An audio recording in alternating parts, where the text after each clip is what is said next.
Everyone who knows me knows I love a good story. And for today, on our Friday Agile, Not So Agile episode of the Daily Stand Up Podcast, I thought I would share a story with you.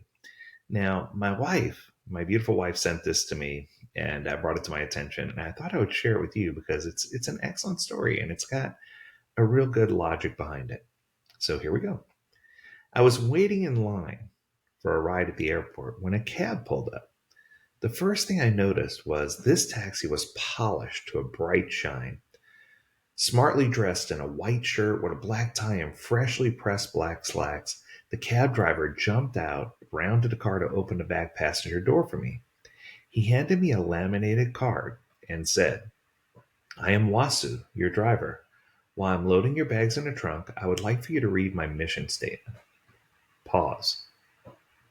I've seen this like in Uber or Lyft cars where the driver will put like a list of things like a mission statement in the back of the car. But most of the time it's just rules, no food or drinks, you are being recorded, that kind of thing.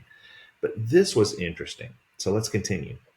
Taken aback, I read the card and it said, "Wasu's mission statement. To get my customers to their destination in the quickest, safest, and cheapest way possible in a friendly environment." What? That is so cool, right? This guy understood the vision and strategy. That blows me away, right? Especially when I noticed the inside of the cab matched the outside, spotlessly clean. Not a drop of dust or anything on that car. That car was just perfect. As he slid behind the wheel, Wasu said, "Would you like a cup of coffee? I have a thermos, one of regular and one of decaf." I said jokingly, "No, thank you. I don't drink coffee or tea. I prefer a soft drink." Wasu smiled and said, "No problem. I have a cooler up front with regular and Diet Coke, lassi, water, orange juice. What would you like?" Almost stuttering, I said, "I guess I'll take a lassi since I've never had one before." Handing me my drink, Wasu said, "If you'd like something to read, let me know. I have Good Housekeeping, Reader's Digest, the Bible, a travel and leisure magazine." As we're pulling away, Wasu handed me another laminated card. I mean, this is already incredible. "These are the stations I get and the music they play. If you'd like to listen to the radio, let me know." And as if that weren't enough already to blow my mind, Wasu told me that he had the heater on and asked me if the temperature was comfortable for me. I don't know that you've ever experienced going in a private car before, but I've been in black cars before, right? And I've had drivers who've driven celebrities and other people drive me to a destination. And what I can tell you is this level of concern and this level of detail is never like this. Not even in a black car service do you get this level of detail. And keep in mind, this was in a simple taxi cab, right?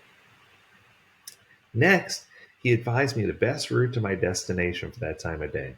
He also let me know he'd be happy to chat with me about some of the sites, or if I preferred, he could lead me to my own thoughts. At this point, I had to ask, "Tell me, Wasu." I was amazed and asked him, "Have you always served your customers like this?" Wasu smiled into a rearview mirror. "No, sir, not always. In fact, it's only been the last 2 years. My first 5 years driving as a taxi driver, I spent most of my time complaining like all the rest of the cabbies do.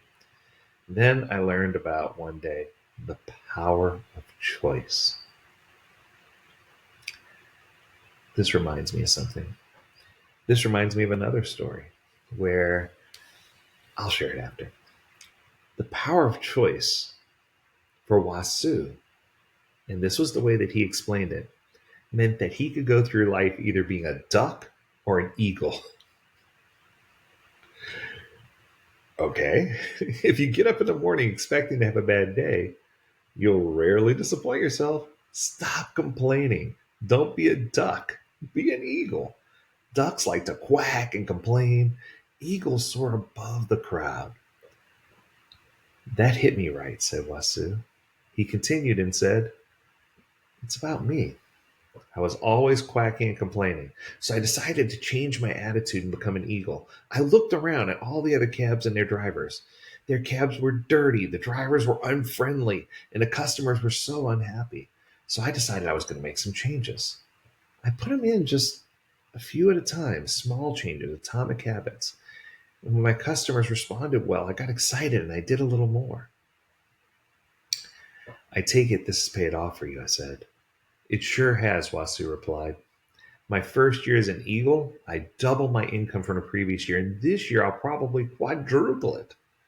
My customers call me on my cell phone for appointments or leave a message on it, and I do private transportation as well. Wasu made a different choice. He decided to stop quacking like ducks and start soaring like eagles.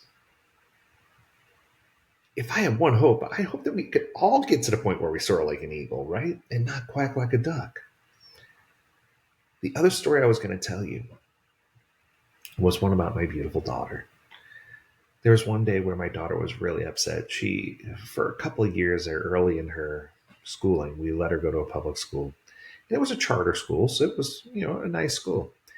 But yet she came back and she was being bullied a little bit, and people were saying things to her. And when I approached her and talked to her about it, her answer was, "This person made me feel this way, or this person said this and it made me feel this way, and this person said this and made me feel that." And I stopped her. I said, "Sweetheart, did they have the power to force you to feel this way? Or did this event happen and you chose to feel that way as a result of the event happening?" And I think more times than not, we choose to feel like a duck.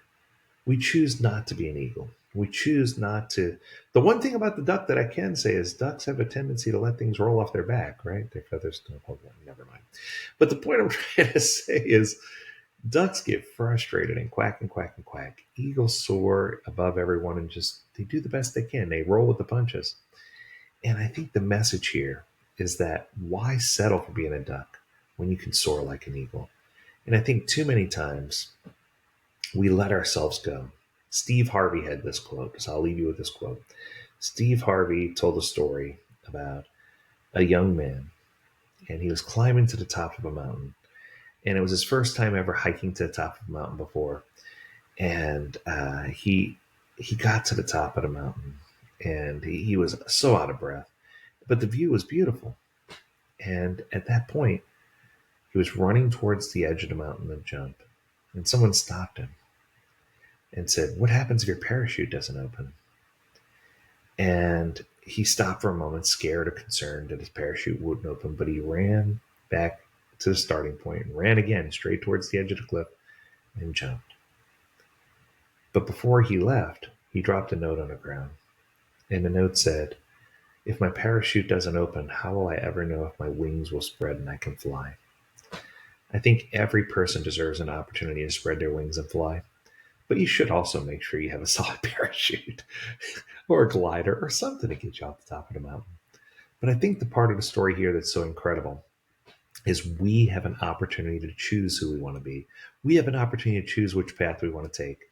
And my hope, my wish for you is that this day and every day, as we start this new year, that you'll take the opportunity to choose the path of the eagle and not the path of the duck. That's going to do it. I hope you enjoyed this episode. If you have a topic you want us to discuss, learn more at AgileDad.com. We'd love to hear from you. And as always, we encourage you to stay healthy, stay well, and stay agile, my friends. Until next time, do take care. Bye now.